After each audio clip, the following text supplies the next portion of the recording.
మనాలి సామల్కోట్ నుంచి మనాలి వరకు 8 రోజుల ప్రయాణం కేవలం 10,000 అంటే 10,000లో కంప్లీట్ చేసాం. నాలా మిడిల్ క్లాస్ చాలా మంది ఉండే ఉంటారు, బట్ మీ అందరూ మనాలి వెళ్ళగలమా అనే ఆలోచన నుంచి అది రియాలిటీ చేయడం కోసం నేనైతే వీడియో చేస్తున్నాను. ఇలాంటి అందాన్ని చూడడం కోసం మీ ఏ ట్రావెలింగ్ ప్యాకేజ్ టూరిస్ట్ ప్యాకేజ్ అయితే మేము తీసుకోలేదు. కంప్లీట్ గా మా ఓన్ ట్రావెలింగ్ ఇది. చాలా రిస్క్ చేసి అయితే ఇక్కడ దాకా వచ్చేసాం. సిస్సు వ్యాలీలో ఇప్పుడు -15 డిగ్రీలు అయితే ఉంది, బట్ అయినా సరే మాకేమనిపించలేదు.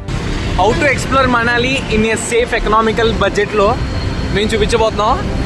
సో ప్రస్తుతానికి మేమైతే వైజాగ్లో ఉన్నాం. మేమైతే 10 గంటలకి వైజాగ్ లోనే ఎక్కాం ట్రైన్.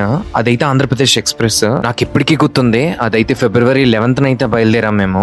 సో నేను చెప్పదలుచుకుంది ఏంటంటే, మనాలి ఏదో ఒకలా వెళ్దాం అన్న పిచ్చున్న వాళ్ళు, అంటే మాలా ఎవరైతే ఉన్నారో వాళ్ళందరికీ చెప్తున్నాను, కాస్ట్లీ గ్యాజెట్స్ అంటూ ఏమీ లేవు. థర్మల్స్ కానీ, స్వెటర్స్ కానీ, వాటర్ ప్రూఫ్ షూస్ కానీ చాలా మంది చాలా అడ్వైజెస్ అయితే ఇచ్చారు. బట్ మేమైతే వెళ్ళాలి, చూడాలి, అంతే టార్గెట్. 11వ తారీఖున రాత్రి ఎక్కిన మేము 13వ తారీఖున 5 గంటలకల్లా ఢిల్లీలో అయితే దిగేసాం. ఈ 10,000 దాంట్లో 3rd AC బుకింగ్ కూడా ఉంది. మేమైతే 3rd ACలో అయితే వచ్చాం. నాకు తెలిసినంత వరకు రూమ్స్ కట్ట ఏం తీసుకోకండి. ఫ్రెష్ అవడానికి అయితే అక్కడ వెయిటింగ్ రూమ్స్ లోనే మీరు ఫ్రెష్ అయిపోండి రైల్వే స్టేషన్స్ లో. దానివల్ల ఏంటంటే మనకి కాస్ట్ అనేది తగ్గుద్ది. గంటకి 30-40 రూపాయల మించి ఎక్కువ ఛార్జ్ చేయరు. ఓల్డ్ ఢిల్లీలో కొంచెం జాగ్రత్తగా ఉండడం మంచిది, బికాజ్ అదంతా కొంచెం స్లమ్ ఏరియా కాబట్టి.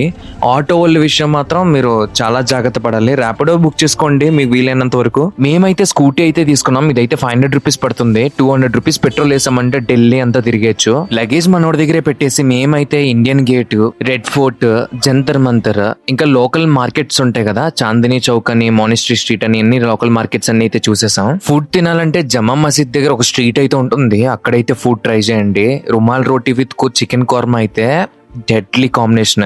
ఇదంతా Day 3 అని చెప్పుకోవాలి. సో ఢిల్లీ అయితే మొత్తం అంతా కంప్లీట్ చేసుకొని మేమైతే ఈవినింగ్ కాశ్మీరీ గేట్ కి అయితే వచ్చేసాము. సో అక్కడైతే 52, 53 ఈ 2 బోర్డింగ్ పాయింట్ల దగ్గర అయితే మనాలి బస్సులే ఉంటాయి. సో మొత్తం డీటెయిల్స్ అన్ని మీకు కింద డిస్క్రిప్షన్ లో అయితే పెడుతున్నాను. నెక్స్ట్ వీడియోలో అయితే మనాలి ఎలా రీచ్ అయ్యాం, దానికి ఎంత బడ్జెట్ అయింది, ఇప్పుడు వరకైనా బడ్జెట్, అదంతా మీకు డీటెయిల్ గా అయితే చెప్తాను. సో అంతవరకు ప్లీజ్ స్టే ట్యూన్. నెక్స్ట్ వీడియోలో కలుద్దాం.